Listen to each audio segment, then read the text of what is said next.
우리에게 주시는 말씀은 구약성경 147쪽 레위기 1장 1절에서 17절까지의 말씀입니다. 레위기 1장 1절부터 17절까지의 말씀, 우리 전장을 우리 함께 교독하겠습니다. 우리 한 절씩 교독합니다. 여호와께서 회막에서 모세를 부르시고 그에게 말씀하여 이르시되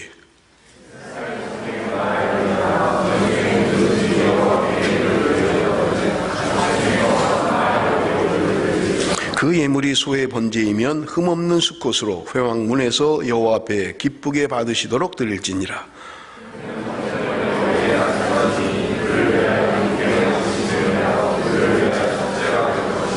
그는 여호와 앞에서 그 수송아지를 잡을 것이요 아론의 자손 제사장들은 그 피를 가져다가 회막문 앞 제단 사방에 뿌릴 것이며 제사장 아론의 자손들은 제단 위에 불을 붙이고 불 위에 나무를 버려놓고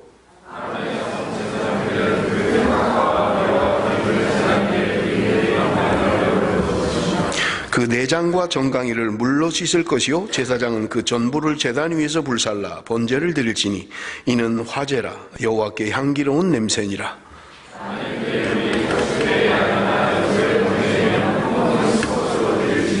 그가 제단 북쪽 여호와 앞에서 그것을 잡을 것이요 아론의 자손 제사장들은 그것의 피를 제단 사방에 뿌릴 것이며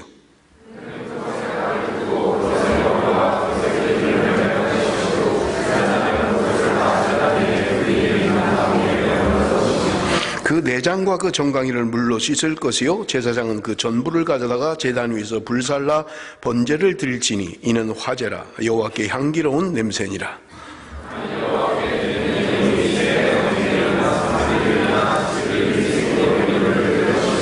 제사장은 그것을 제단으로 가져다가 그것의 머리를 비틀어 끊고 제단 위에서 불사르고 피는 제단 곁에 흘릴 것이며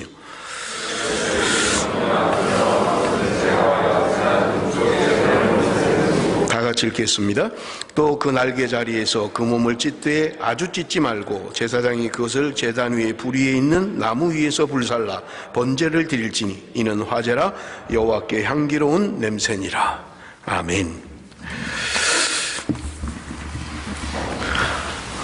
여러분, 우리 창세기의 이름이 원래 쓰여진 히브리어 말로는 베레시트다 그렇게 말씀을 드렸어요. 그래서 히브리 성경은 우리처럼 창세기라는 이름을 사용하지 않고 베레시트라는 말을 사용하는데 그것은 창세기 처음에 나오는 단어 태초에라는 그 단어를 그대로 히브리 성경은 사용하고 있다 그렇게 말씀을 드렸습니다. 레위기도 마찬가지예요. 레위기도 마찬가지로 레위기에 처음 나오는 단어 바이크라라는 단어를 사용해서 히브리 성경은 우리처럼 레위기 이렇게 하지 않고 바이크라라는 말을 그대로 사용하고 있는 것을 우리는 볼 수 있습니다. 바이크라라는 말은 동사인데 그가 부르셨다라는 그런 의미를 가지고 있어요. 그래서 더 정확하게 이야기하면 그리고 그가 부르셨다 이렇게 해야 정확한 말씀입니다. 여러분, 왜 창세기를 영어 성경으로 우리가 제네시스라고 이야기하는가 하는 것을 여러분들에게 말씀을 드렸어요.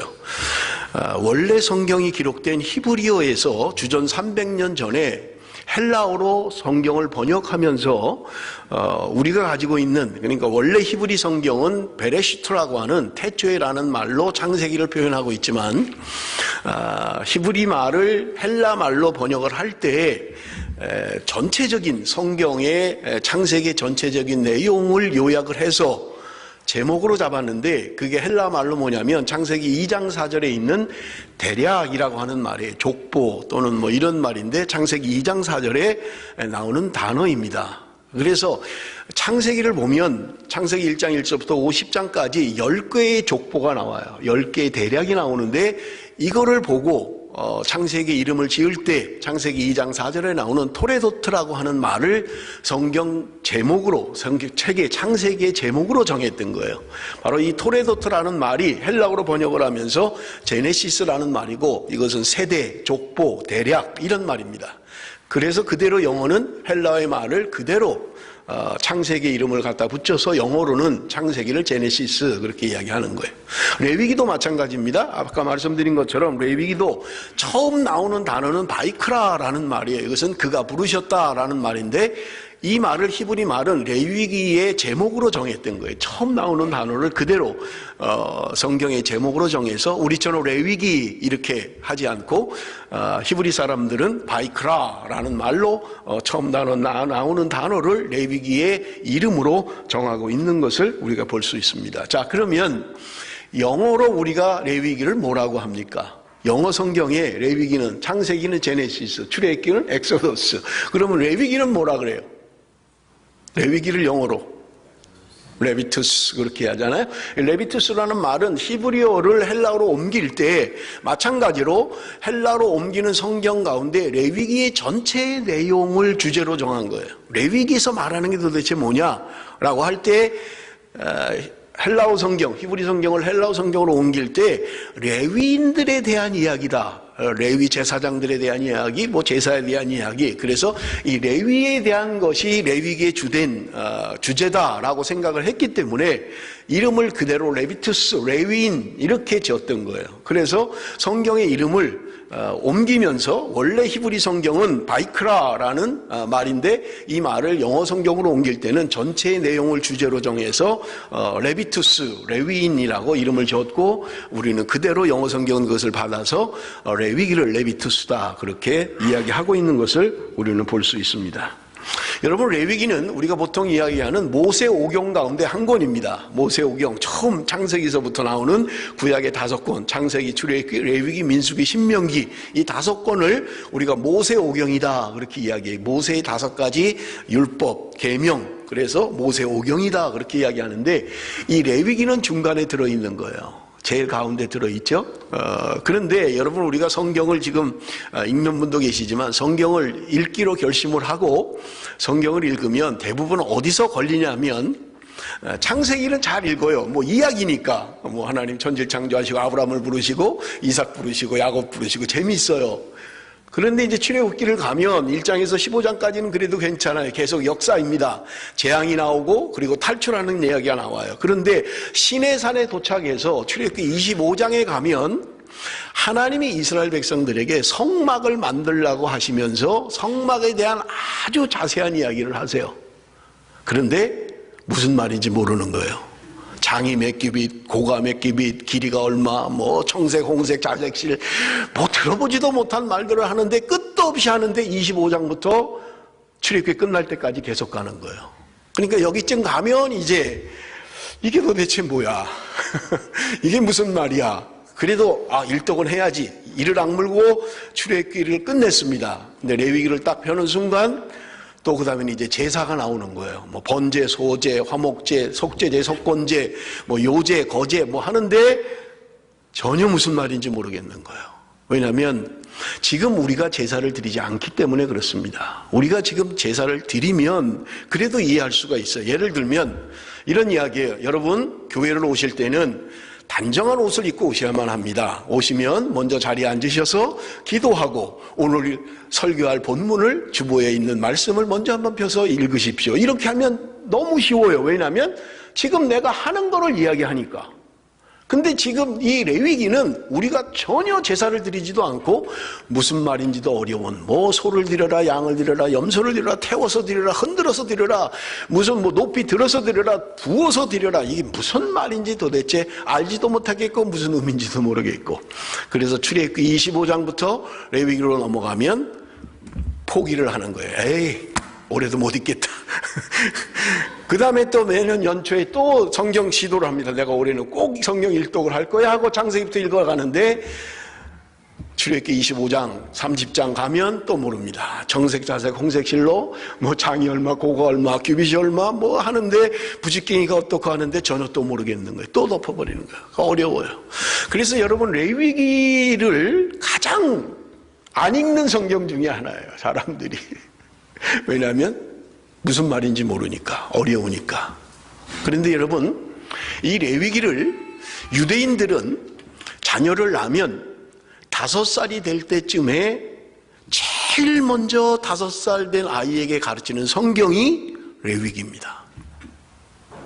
우리는 뭐 쉬운 창세기 이 얘기니까 그냥 뭐 창세기 역사니까 그냥 뭐 한번 참 쉬울 것 같고 거기에 인간의 기원, 죄의 기원, 뭐 하나님이 어떻고 하나님이 어떻게 역사하셨고 다 나오니까 그걸 먼저 할 것 같은데 유대인들은 아이들이 태어나면 제일 먼저 창세기보다 먼저 가르치는 게 레위기라는 거예요. 왜 그럴까요? 왜 그들은 유대인들은 많은 성경 가운데 제일 먼저 아이들에게 레위기의 말씀을 가르치느냐 하는 거예요. 그것은 그만큼 중요하기 때문에 그렇습니다.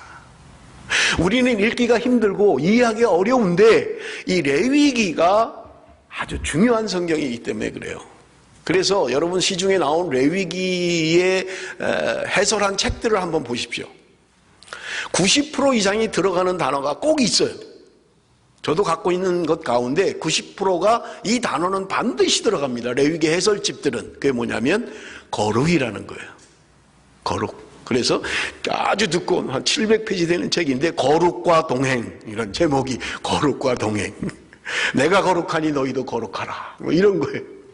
거룩의 불. 레위기에 관한 책들은 대부분 공통적으로 들어가 있는 게 거룩이라는 거예요. 왜냐하면 레위기 말씀을 통해서 하나님이 하나님의 백성을 어떻게 만날 것인가를 말씀하고 있고요. 하나님의 백성들이 이 땅을 살아가면서 어떻게 거룩한 삶을 살 수 있는가를 이야기하고 있기 때문에 그렇습니다. 그래서 레위기에는 제사법뿐만 아니라 우리를 정결케 하는 정결법, 음식에 관한 규정, 우리를 성결케 하는 규정들 이런 것들이 레위기에 다 들어있는 거예요. 그렇기 때문에 우리가 이 땅을 살아가면서 어떻게 하나님의 백성이 거룩한 백성으로 부르심받은 우리들이 이 땅을 어떻게 거룩하게 살아갈 것인가, 그리고 하나님의 친백성 된 우리들이 하나님을 어떻게 만날 것인가 하는 것이 레위기의 주제가 되어 있다는 거예요. 그래서 유대인들은 아이들이 나면 아주 어릴 때 말을 알고 이제 글을 배우기 시작할 때부터 레위기를 암송하게 하고 레위기를 읽어주고 레위기를 깨닫게 한다는 거예요. 여러분들도 집에서 한번 시도를 해보시죠. 아이들한테 레위기 앉혀놓고 번제는 소제는 여러분 의미를 알면 쉽게 알 수 있어요. 그래서 여러분 레위기를 크게 두 부분으로 나누면 27장까지 있는데 1장에서 16장까지가 전반부고 17장부터 27장까지가 후반부입니다. 그런데 전반부 1장에서 16장까지가 우리 엊그제 4월 1일부터 시작해서 이번 한 달 동안 레위기 전반부가 끝이 납니다. 그래서 여러분들 혹시 없으신 분들은 우리 전도사님들한테 이야기하면 매일 성경을 나눠드릴 거예요. 여러분 매일 성경을 순서대로 읽으면 지금 4월 달에 레위기 전반부 16장까지 끝이 나게 됩니다. 여러분 그래서 여러분 레위기에 대해서 사랑하시고 레위기가 얼마나 중요한 것인가 하시고 오늘 제가 여러분들이 레위기를 쉽게 읽을 수 있도록 그리고 성경 가운데 제사에 관한 규정들을 쉽게 이해할 수 있도록 요약해 드릴 것입니다. 그것이 뭐냐면 여러분 레위기 1장부터 7장까지는 유대인들이 말하는 5대 제사라는 게 나옵니다. 이것만 알면 돼요. 5대 제사. 하나님을 만나는 방법, 하나님 앞에 제사하는 방법이 5가지가 기록되어 있어요. 좀 띄워주세요. 5가지가 나옵니다. 여러분 이것만 그냥 외우시면 돼요. 어려울 거 아무것도 없어요. 일부 예배 때도 한 번 하니까 다 외우더라고요. 뭐 좀 젊은 사람들이라 그런지 글자가 잘 안 보시죠? 안 보이시면 그냥 외우십시오. 저거 보려고 안 하셔도 돼요. 제일 첫 번째 나오는 게 뭐냐면 번제입니다. 번제. 우리 한번 따라할까요? 번제. 번제라는 말은 뭐냐면 영어로 하면 burnt offering이에요. burnt offering. 태워서 드리는 제사입니다. 태워서 드리는 거예요. 소나 양이나 염소나 비둘기를 태워서 하나님 앞에 제사하는 거 번제. 첫 번째 제일 먼저 나온 오늘 1장 우리가 읽은 번제에 대한 것입니다. 그 다음에 두 번째 제사는 뭐냐면 소제. 우리 한번 따라합니다. 소제. 소제 그러면 어렵죠. 이거 청소하라는 말인지 소제가 뭐야? 라는데 영어로 하면 아주 쉬워요. 영어 성경에는 meat offering이라고 되어 있고 어디는 grain offering이라고 되어 있습니다. grain 우리가 grain 그 곡식이죠. 곡식 그죠? 그래서 제가 슈퍼에 가면 자주 찾는 스낵이 있는데 당뇨가 있기 때문에 9grain이라는 과자가 있어요. 그건 설탕이 많이 안 들어가고 곡식으로 만든 맛은 되게 없습니다. 당뇨를 위해서 9grain 그 스낵을 먹어요.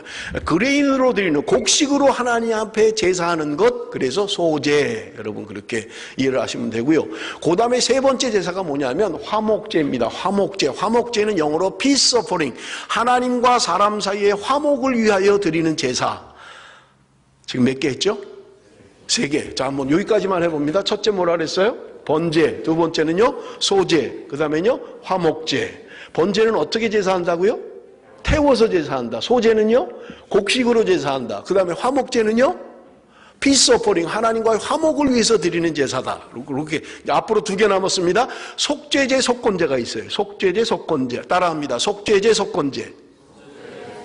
비슷한 것 같죠. 근데 영어로 하면 여러분들 아주 쉬워요. 근데 우리 한국말로 해서 어렵고 한문이라 어려운 거예요. 속죄제는 뭐냐면 이렇게 이해하시면 돼요.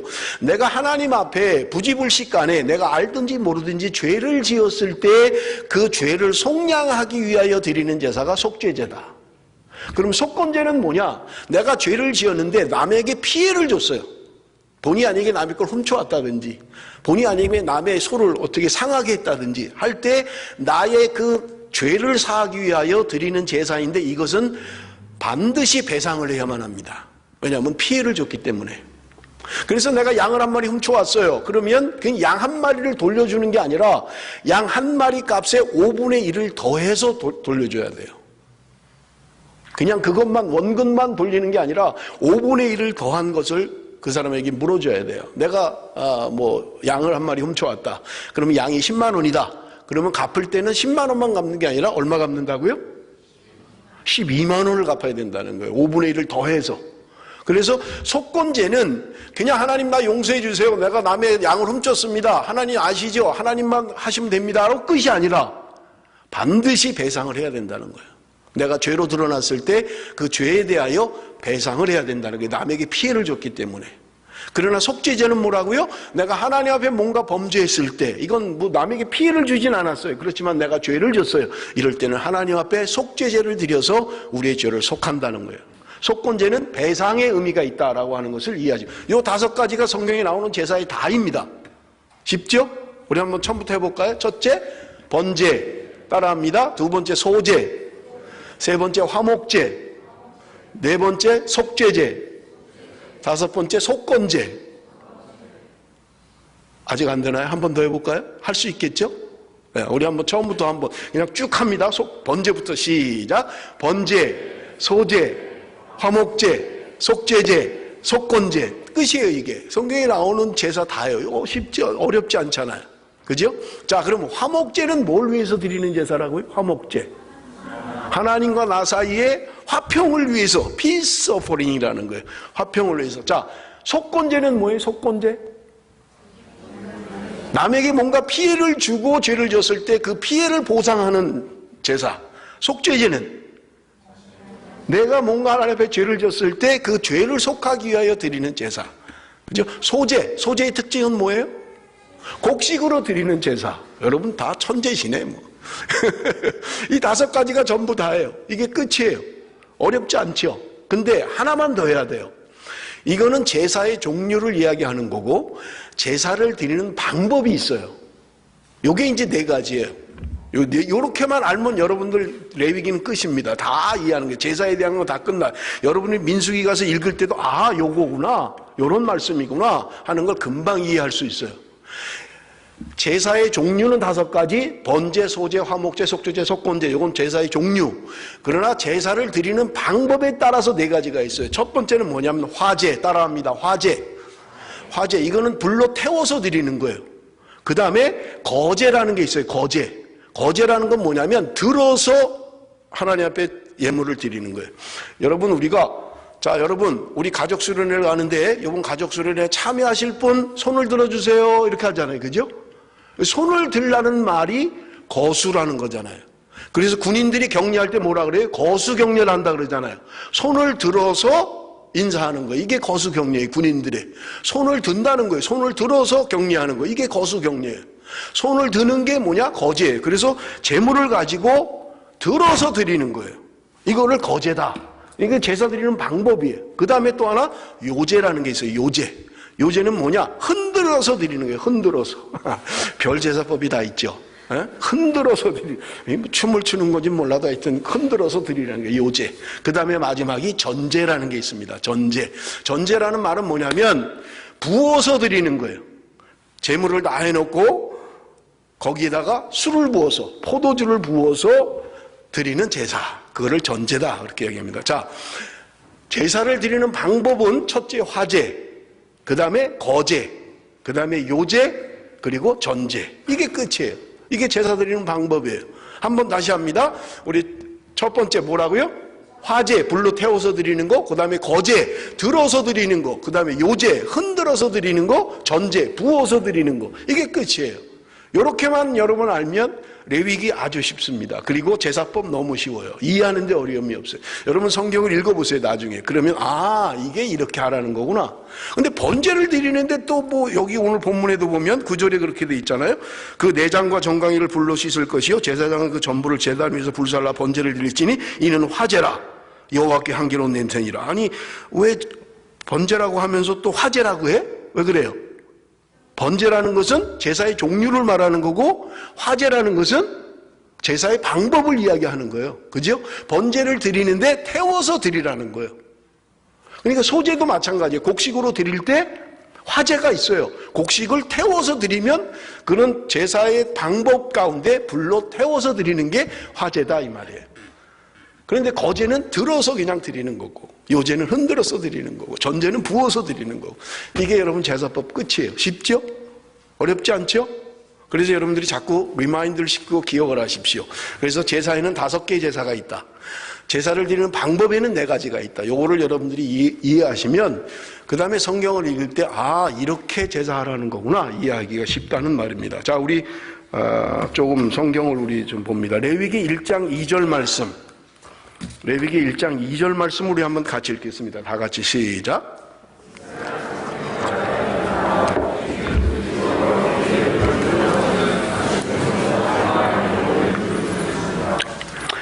너희 중에 누구든지 여호와께 예물을 드리려거든 가축 중에서 소나 양으로 예물을 드릴지니라. 여기 예물을 드리라는 이 말은 여러분 신약 성경에 여러분이 알고 있는 단어예요. 예물이라는 말은 고르반이라는 말입니다. 고르반. 아시죠? 신약 시대 때 하나님의 말씀을 지켜가는 이스라엘 백성들이 하나님의 말씀을 잘못 해석해서 잘못 지켜가는 말씀들이 있었던 거예요. 그게 뭐냐면 고르반이라는 건데 내 부모를 공경하라. 부모를 공경해야 될 것을 내가 지금 형편이 너무 안 좋아요. 그래서 부모님께 드려야 될 것을 하나님께 드렸어요. 그러면서 뭐라고 이야기하냐면 고르반 그렇게 이야기하는 거예요. 부모님께 이걸 드려야 되지만 어머니 이거를 하나님께 드리겠습니다. 이렇게 해서 부모님에게는 안 하고 하나님께 한다는 거예요. 그래서 고르반이라는 말은 하나님께 드림이 되었다 그 말이에요. 근데 이걸 예수님이 잘못된 거라고 말씀하신 거예요. 너희들이 부모님께 해야 할 것을 왜 안 하고 이걸 가지고 너가 하나님께 드림이 되었습니다. 그리고 부모한테는 안 하는 거예요. 부모의 도리를 안 하는 거예요. 부모 공경을 안 하는 거예요. 그러면서 나는 이거 가지고 하나님께 드림이 됐기 때문에 하나님의 예물이 됐기 때문에 부모님께는 안 합니다. 이렇게 하는 것은 잘못이다. 예수님이 말씀하셨던 거예요. 이게 바로 예물이에요. 하나님 앞에 드리는 예물을 드리려면 가축 중에서 소나 양으로 예물을 드리라 이렇게 돼 있는데 여러분 개역 성경에는 이거 우리 가지고 있던 전의 성경에는 뭐라고 되어 있냐면 똑같아요. 다른데 한 군데가 틀려요. 이스라엘 자손에게 구하여 이르라. 여러분 보시면 됩니다. 너희 중에 누구든지 여호와께 예물을 드리려거든 똑같아요. 개역개정이나 개역이나 그 다음이 틀려요. 가축 중에서라고 개역개정은 해석을 했고 개역 성경에는 생축 중에서 소나 양으로 예물을 드리라 이렇게 된 거예요. 물론 같은 말이에요. 생축이라고 하는 것이 가축이라는 말이에요. 그런데 가축이라는 표현보다는 생축이라는 말이 훨씬 더 원어에 가까운 거예요. 생축이 뭐예요? 살아있는 짐승 가운데 드리라는 거예요. 살아있는 거. 그냥 가축 가운데 드리라 그러면 죽은 거를 끌고 와도 괜찮잖아요. 짐승이니까. 그런데 생축이라는 말은 뭐냐면 살아있는 짐승으로 드려야 된다는 거예요. 살아있는 짐승으로. 자, 여러분 살아있는 짐승으로 하나님 앞에 제사를 드리려면 여러분 쉽지 않아요. 예를 들면 살아있는 것을 나가서 잡아야 되잖아요. 근데 그게 쉽지 않고 일단 살아있는 것이라고 하는 것은 여러분 내가 키우는 걸 드리면 돼요. 소도 키우는 거고요. 양이나 염소도 내가 집에서 키우는 거예요. 비둘기도 내가 집에서 키우면 돼요. 그런데 제사를 드릴 때마다 잡아와야 된다면 활을 쏴서 죽여서 갖고 오면 괜찮아요. 칼로 찔러서 죽여서 갖고 오면 되는데 살아있는 것을 생포해서 가져오려면 여러분 얼마나 어렵겠냐고요. 제사 한번 드리려고 산 거를 나가서 잡아오려면 여러분 물론 있겠죠. 뭐 소도 우리나라 같은 경우에는 없겠지만 뭐 야생소, 뭐 야생양, 야생염소 뭐 잘 보기 힘들겠지만 그거를 제사 드리는 사람마다 나가서 잡아와라. 죽이지도 말고 살아서 가져와야 된다라고 하면 여러분 얼마나 힘들겠냐고요. 이걸 잡는데. 하나님이 여기 요청하신 제물에 대한 내용들, 소나 양이나 염소나 비둘기는 우리가 집에서 늘 키우는 것들이에요. 우리 주변에 늘 있는 거, 내 가까이 있는 거, 내가 기르는 거, 그 짐승 가운데 하나님 앞에 드리라고 말씀하고 있는 것을 우리는 볼 수 있습니다. 자, 그런데 여러분 우리 한번 3절 4절을 봅니다. 3절 4절. 그 예물이 소의 번제이면 흠없는 수컷으로 회막문에서 여호와 앞에 기쁘게 받으시도록 드릴지니라. 그는 번제물의 머리에 안수할지니 그를 위하여 기쁘게 받으심이 되어 그를 위하여 속죄가 될 것이라. 자, 번제를 소로 드릴 경우에 어떻게 해야 되느냐? 여기 수컷으로, 흠없는 수컷으로 드려야 된다는 거예요. 소로 내가 지금 번제의 제사를 드릴 경우에는 흠없는 수소, 그것을 가져다가 하나님 앞에 예물로 드릴 때 하나님이 여호와 앞에 기쁘게 받으시도록 드릴지니라. 하나님이 기쁘시게 받도록 드려야 된다는 거예요. 수소를 갖다가. 암소는 안 되고 수소래야만 된다는 거예요. 물론 이것은 상징입니다. 여러분 우리가 히브리서를 통해서 이미 알고 있는 것처럼 여러분 구약의 제사법이라고 하는 것은 상징이에요. 그림자입니다. 그래서 히브리서는 그림자로 이야기하고 있는 거예요. 우리가 드리는 지금 고백하고 있는 레위기에서 이야기하는 번제, 소제, 화목제 다 마찬가지예요. 이것은 상징입니다. 앞으로 그림자가 아닌 실제가 나타날 거라는 거예요. 그게 뭐냐면 성경은 예수 그리스도라고 이야기하는 거예요. 그래서 예수 그리스도를 이야기할 때 이사야에서도 예언하고 있는 게 뭐냐면 흠이 없는 어린 양 예수 그리스도, 그분이 우리를 위한 속죄 제물이 되었다는 거예요. 자, 예수님이 아직 나타나지 않았어요. 예수님이 오시지 않았어요. 지금 모세 시대예요. 그때 그들이 드리는 제사로 말미암아서 지금 이 짐승을 드리면서 여기 뒤에 방법이 나옵니다마는 죽여서 피를 내고 피를 제단에 뿌리고 그래서 그 피로 말미암아 그 자신의 죄를 속죄함을 받는 거예요. 그런데 여러분 생각해 보세요. 양이나 염소가 무슨 효력이 있어서 내 죄를 사한단 말이에요. 그런데 이것은 상징이라는 거예요. 양이나 염소를 죽이지만 실제적인 의미는 예수 그리스도, 앞으로 오실 예수 그리스도. 우리가 1400년대 모세가 활동했던 게 1400년대라고 보면 출애굽을 해서, 그러면 앞으로 이제 1400년 후에 오실 예수 그리스도, 그분에 대한 예표로 제사라는 것을 우리에게 하도록 하셨다는 거예요. 그래서 제사는 소제, 곡식으로 드리는 제사 외에는 전부 다 생명을, 피를 내서 피로 드리는 제사예요. 왜냐하면 예수 그리스도, 앞으로 오실 예수 그리스도를 상징하기 때문에 그렇다는 말입니다. 그런데 여러분 4절을 보면, 4절에 보면 그는 번제물의 머리에 안수할지니 그를 위하여 기쁘게 받으심이 되어 그를 위하여 속죄가 될 것이라. 여기 번제라는 말은 뭐냐면, 번제라는 말은 올려드린다, 그런 말이에요. 올려드린다, 그런 의미를 가지고 있는 게 번제라는 단어의 의미인 것입니다. 그런데 여러분 이 번제를 드리는 목적이 4절에 기록되어 있어요. 그게 뭐예요? 그를 위하여 기쁘게 받으심이 되어 그를 위하여 속죄가 될 것이라. 지금 드리는 사람, 제사를 드리는 사람을 위한 속죄가 된다는 거예요. 그래서 번제를 드리는 목적은 속죄에 있다는 거예요. 우리의 죄를 용서받고 우리의 죄를 씻음받는 그런 목적을 가지고 있다고 말씀하는 거예요. 여러분 여기 속죄라는 단어는 여러분 히브리어의 의미가 뭐냐면 덮는다, 씻는다, 속한다, 이런 의미를 가지고 있어요. 죄를 덮어버리는 거예요. 그냥 없어, 괜찮아, 덮는 거예요. 씻는 거예요. 우리의 죄를 씻는 거예요. 우리의 죄를 속하는 거예요. 우리의 죄를 없이 하는 거예요. 그것이 바로 여기 우리 그 안수한다, 속죄한다라는 단어의 의미를 가지고 있는 것이다. 여러분 그렇게 이해를 하시면 되겠습니다.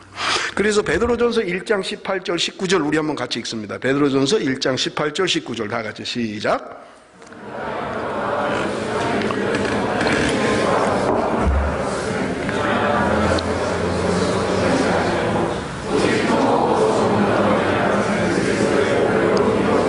우리의 죄를 속함받은 것은 금이나 은이나 이런 것들로 된 것이 아니라 예수 그리스도 어린 양 그의 보배로운 피로 우리가 죄사함을 받았다. 우리가 죄 씻음을 받았다. 그렇게 베드로는 이야기하고 있는 것을 우리는 볼 수 있습니다. 자, 여러분 우리 레위기 16장 21절 아론은 그의 두 손으로 살아있는 염소의 머리에 안수하여 이스라엘 자손의 모든 불의와 그 범한 모든 죄를 아뢰고 그 죄를 염소의 머리에 두어 미리 정한 사람에게 맡겨 광야로 보낼지니 안수해서 안수하는 의미가 뭐냐면 내가 받아야 할 죄를 지금 내 앞에 있는 짐승에게 전가하는 거예요. 트랜스퍼하는 거예요. 내 죄를 내가 대신 드리는 소나 양이나 염소나 비둘기에게 전가하는 거예요. 내 죄를 전가한다는 말입니다. 그래서 여러분 이 속죄의 제사는 어떤 의미를 가지고 있냐면 내 대신 양이 죽는 거예요. 내 대신 소가 죽는 거예요. 그래서 내가 나를 위하여 죽는 그 짐승들은 나의 죄를 위하여 죽는 거예요. 내가 죽어야 되는데 대신 짐승이 죽는 거예요. 그래서 여러분 그 성경을 우리가 좀 봅시다. 5절 말씀 우리 한번 같이 읽어봅니다. 5절 말씀 다 같이 시작. 그는 여호와 앞에서 그 수송아지를 잡을 것이요 아론의 자손 제사장들은 그 피를 가져다가 회막문 앞 제단 사방에 뿌릴 것이며. 여러분 조금만 더 읽을게요. 6절 7절도 읽을게요. 그는 또 그 번제물의 가족을 벗기고 각을 뜰 것이요 제사장 아론의 자손들은 제단 위에 불을 붙이고 불 위에 나무를 버려놓고. 지금 보면 4절부터 좀 보십시오. 4절 그는 번제물의 머리에 안수할지니. 5절 그는 여호와 앞에서 그 수송아지를 잡을 것이요. 6절 그는 또 그 번제물의 가죽을 벗기고 각을 뜰 것이요. 계속 그는 하는데 그가 누구예요? 지금 제사를 드리는 사람이잖아요. 그죠? 제사를 드리는 사람이에요. 제일 먼저 제물을 가져오면 그 머리에 안수를 하는 사람도 지금 제사를 드리는 사람이에요. 그 양이나 염소나 소를 죽여서 피를 내게 하는 것도 그 본인이에요. 그 다음에 죽은 그것을 각을 떠서 제단 위에다가 태우는 것, 피를 뿌리는 것, 제단 위에 불을 태워서 하는 것은 제사장이에요. 그러나 안수하고 죽이고 각을 뜨는 것은 제사 드리는 본인이 하게 되어 있다는 거예요. 여러분 제가 어젯밤에 설교를 준비하다가 가축을 잡는 이게 생각이 났어요. 그래서 뭐 그런 얘기를 제가 전에 들은 적이 소들이 도축장에 가면 눈물을 흘린다 뭐 이런 얘기를 제가 한번 저는 보지는 못했어요. 시골에 안 살았기 때문에. 그래서 혹시 그런 동영상이 있는가? 혹시 소가 죽으면서 눈물을 흘리는 게 있는가? 제가 찾다 보니까 요즘 할랄이라고 이슬람들이 도축하는 장면을 봤어요. 여러분 보지 마십시오. 여자분들 임산부는 보면 안 됩니다. 여러분 지금 한국에도 이 할랄 이슬람의 도축 방법을 채용하겠다. 그래서 한국에 몇 군데를 더 도축장을 만들겠다라고 하는 거예요. 여러분 어떻게 하는 건지 아세요? 소를 일반적인 다른 나라들은 죽이는 방법이 뭐냐면 전기 충격을 줘서 정수리에다가 총을 탁 쏘면 그냥 탁 쓰러져서 죽어요. 간단하게 그냥. 그런데 할랄 도축 방법은 뭐냐면 살아있는 소를 칼로 목을 따는 거예요. 근데 목을 자르진 않아요. 반쯤 잘라요. 반쯤. 자르면 이준 집사님 시작도 안 했는데 벌써 막 소름이 돋으시네. 저는요 그거 보고 잠을 못 자겠더라고요. 목을 자르고 나니까 피가 나오잖아요. 피가 나오는데 살아있는 거예요. 소가. 그러니까 버둥버둥 되는데 버둥될 때마다 숨이 올라오는데 보여요. 숨이 푹푹푹 나오는 게 숨이. 목은 반 잘렸어요. 피는 나와요. 근데 살아있는 거예요. 그걸 거꾸로 매다는 거예요. 그러니까 소가 거기서 버둥버둥 되는 거예요. 막 그냥. 돼지도 마찬가지고요. 다 그렇게 죽이는 거예요. 근데 그걸 지금 대한민국 정부에서 허락하겠다는 거예요. 여러분이 할랄 도축은요 아무나 못해요. 허락받은 사람만 할 수 있어요. 이슬람 교도만 할 수 있는 거예요. 아무나 그거 잡을 수 없어요. 그런데요, 사진을 하나 보니까 이 이슬람들이 짐승을 죽인 그 모임 뭔지는 모르지만 피가 뻘건 게 그냥 그 안에 그냥 그 소들이 막 흘린 피들이 거기 그냥 막 난자되어 있는 거예요. 뭐 때문에 대한민국 정부가 이러는지 모르겠어요. 물론 뭐 이슬람의 그 돈이 한국 정부로 들어온다는 소식은 벌써부터 들었어요. 그래서 이미 부산시 같은 경우에는 그들의 위원회가 있고 다 허락했다는 거예요. 그 사람들이 오면요 반드시 그 사람들의 사원을 허락해야 돼요. 그 사람들의 신앙을 인정해야 돼요. 그렇지 않으면 와서 죽일 사람이 없으니까 자기네들만 할 수 있으니까. 이걸 지금 대한민국 정부가 몇 개를 더 허락하겠다는 거예요. 근데 그거 자체가 중요한 게 아니라 거기에 따라 들어오는 돈 때문에 그런 거예요. 지금 이슬람 돈 때문에 안 해야 될 걸 하고 있는 거예요. 그런데 소들이요, 제가 그 인터넷에 보니까 그런 이 차에 태워서 지나가면 왼쪽에 있는 소, 오른쪽에 있는 소가 다르다는 거예요. 차가 고속도로로 지나가면 오른쪽에 있는 소들은 막 차들이 막 지나다니잖아요. 그걸 본 소들은 굉장히 스트레스를 받는다는 거예요. 근데 이쪽 길을 산 쪽으로 가는 이쪽 소들은 스트레스를 안 받는다는 거예요. 근데 차만 막 지나가도 스트레스를 받는다는 거예요. 그런데 그 소를 죽이는 장면을 그 소들이 보는 거예요, 지금. 그리고 나도 저렇게 죽는 걸 아는 거예요, 소들이. 여러분, 얼마나 힘들겠냐고요. 근데 여러분, 제사를 드릴 때 내 죄를 지금 전가할 그 소를 내가 소를 끌고 와서 또는 양이나 염소를 끌고 와서 내가 안수하고 내 죄를 소에게 전가하는 거예요. 양이나 염소에게 트랜스퍼하는 거예요. 그 다음엔요, 내가 죽이는 거예요. 그래서 그 피를 받아서 제사장들이 제단에 뿌리고 그 다음에 태워서 드리는 거예요. 그러면 여러분, 그러고 나면 피를 흘리고 나면 여러분 그 다음에 뭐라고 해요? 우리 여기 성경 봤죠? 여기 6절 7절을 보면 각을 뜨는 거예요. 각을 뜨는 게 죽은 소나 염소를 각을 뜨는 거예요. 각을 뜨는 게 뭐냐면 고기를 완전히 해체하는 거예요. 그런데 껍질은 따로 빼요. 껍질을 먼저 벗겨내요. 가죽을. 그러면요, 소든지 양이든지 염소든지 가죽 벗겨보셨죠? 알통만 나가, 알몸만. 그러면 그거를 각을 뜨는 거예요. 각을 뜨는데 유대 전승에 보면 소 같은 경우에는 24조각으로 각을 뜬다는 거예요. 24조각으로. 양이나 염소는 12조각으로 각을 뜬다는 거예요.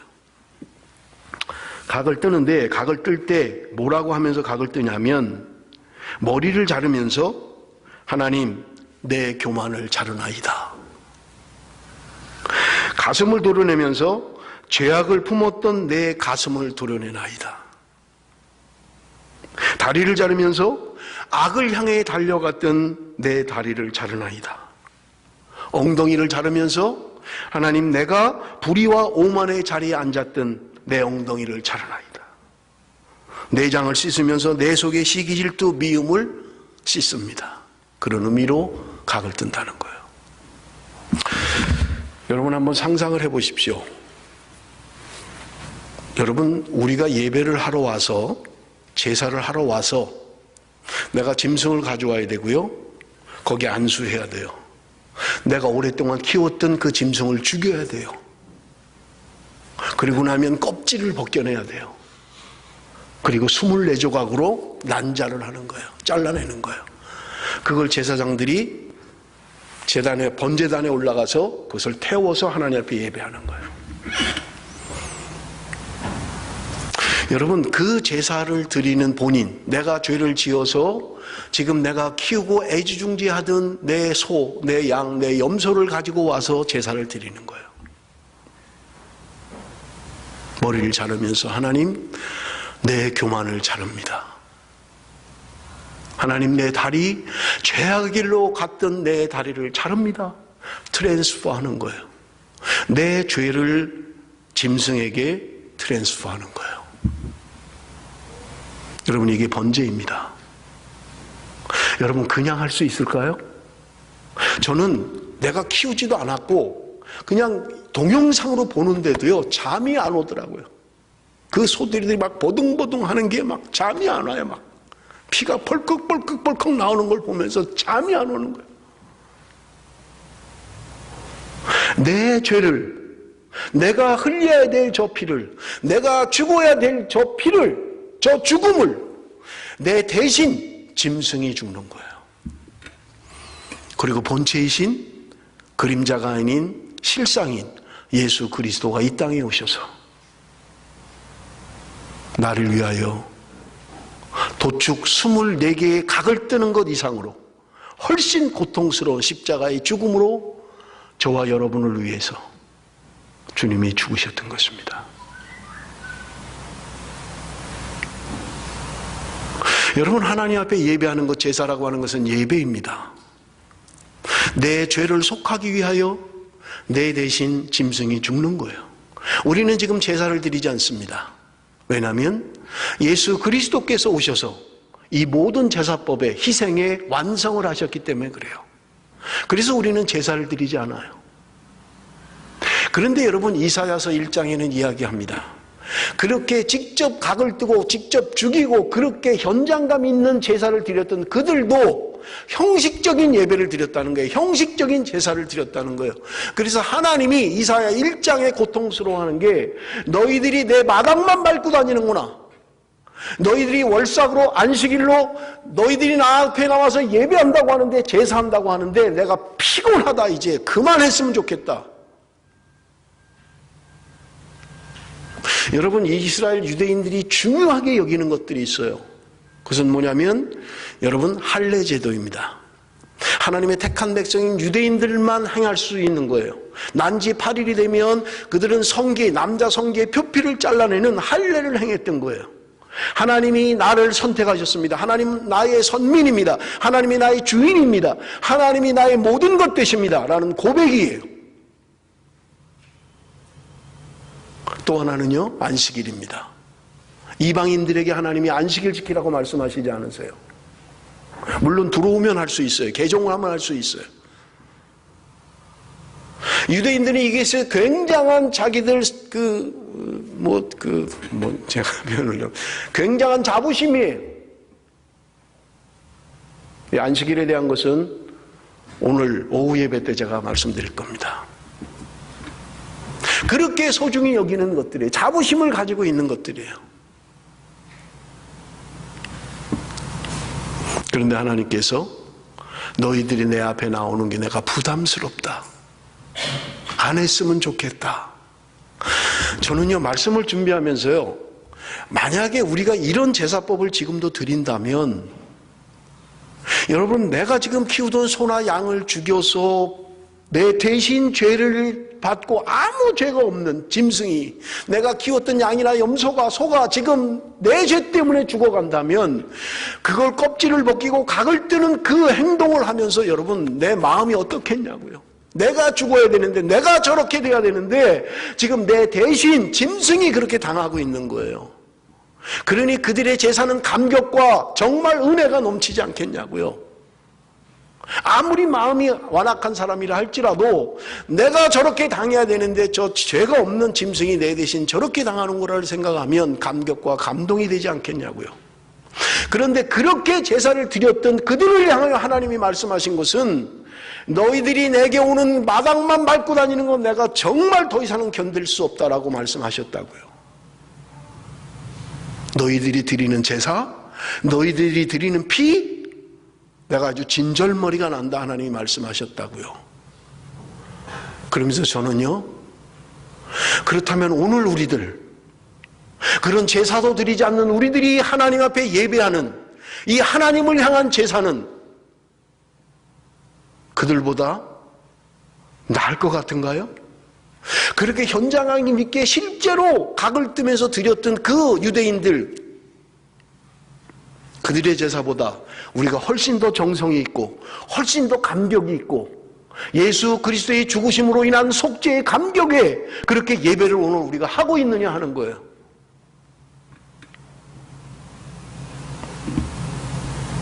여러분, 어쩌면 우리는 너무 형식적으로, 그것도 시간 하나 못 지켜서 10분, 20분 늦게 12시 반에 드리는 예배를, 거기에 무슨 정성이 있고 거기에 무슨 감격이 있고 하나님이 받으실 만한 무슨 예배라는 거예요 도대체. 그들이 자신이 직접 자기 죄를 전가하는 그 현장에서 드리는 제사를 드리면서도 형식적으로 했다는 거예요.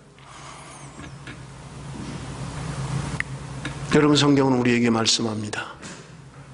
하나님이 받으시는 제사는 상한 심령이라고 말씀하고 있는 거예요.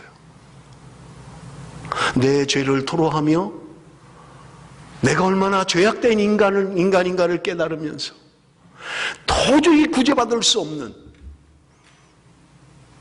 그럼에도 불구하고 나 같은 죄인을 위하여 죽으신 예수 그리스도, 그분으로 말미암아 내가 새롭게 됐고 정결하게 되었고 새로운 피조물이 되어서 하나님의 택한 백성으로, 거룩한 백성으로, 왕같은 제사장으로 우리를 부르신 그 하나님 앞에 나의 삶은 정말 하나님을 왕으로, 예수 그리스도가 나의 주가 되신 그런 삶을 우리가 살아가고 있느냐 하는 거예요.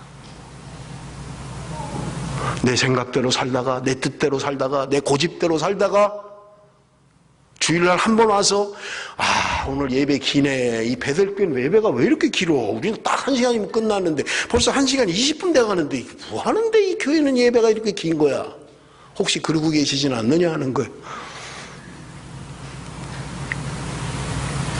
여러분, 그렇다면 주님이 오늘 우리를 향해서 무엇이라고 말씀하실 것 같아요? 주님 앞에 나올 때마다 내 죄를 깨닫고 그 속죄함을 받은 감격과 기쁨으로 이 땅을 살아가는 그리스도인들이 왕 되신 하나님 앞에 내 생각과 내 마음을 내려놓고 내 삶 속에서 하나님을 왕으로 모시고 그분의 말씀 앞에 순종하며 살아가는 거룩한 백성으로 삼으신 하나님의 그 뜻을 높이며 살아가는 감격이, 그 기쁨이 오늘 우리 안에 있느냐 하는 거예요. 하나님이 왜 우리를 창조하셨습니까? 왜 하나님이 우리를 만드셨습니까? 하나님의 거룩한 백성, 너희들이 이 땅에서 살아가는 동안 나와 교제하며 내가 통치하고 다스리는 하나님의 백성으로 교제하며 기뻐하며 이 세상에서는 버림을 받고 이 세상에서는 나를 버릴지라도 하나님 앞에 거룩한 백성으로, 정결한 백성으로 그렇게 살기를 소원하고 소망하는 주의 백성들이 되라고 하나님은 저희를 위해서 자신의 하나밖에 없는 독생자 예수 그리스도까지 죽게 하신 분입니다. 그 감격과 그 기쁨이 있다면 우리의 예배는 그렇게 맹숭맹숭할 수가 없어요.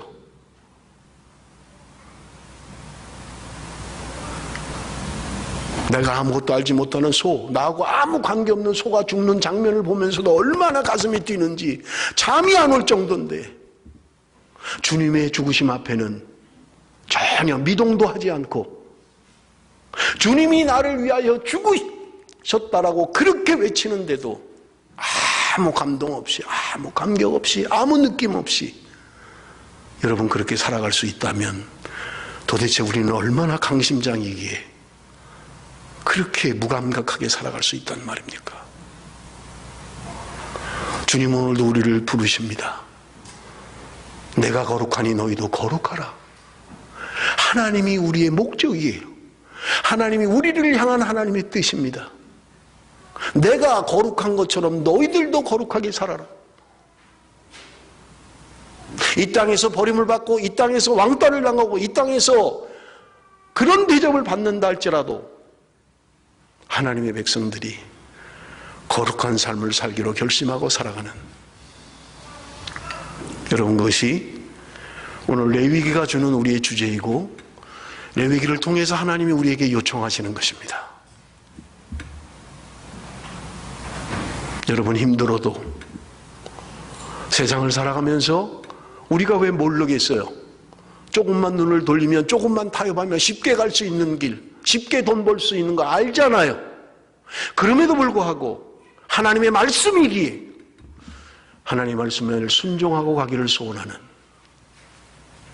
오후 예배 때 창세기를 강의하면서요, 저는 다른 거 없어요.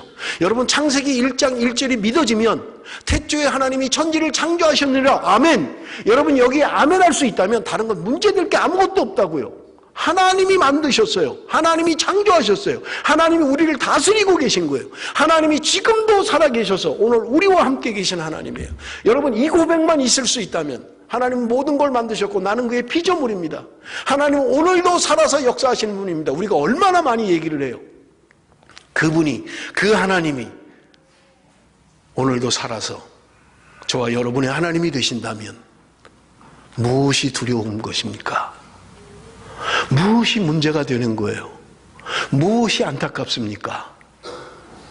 모든 만물을 만드시고 창조하시고 다스리고 운영하고 계시고 섭리하시고 예정하신 그 하나님이 오늘 저와 여러분을 택하셔서 하나님의 거룩한 백성으로 만드시고 지금도 살아계신 그분이 우리와 함께 계시다는 분명한 이론적인 게 아니라 실제적으로 내 삶 가운데 믿어질 수만 있다면 무엇이 나를 두렵게 하고 있는 것입니까? 죽음도요? 아닙니다. 가장 두려운 그 죽음마저도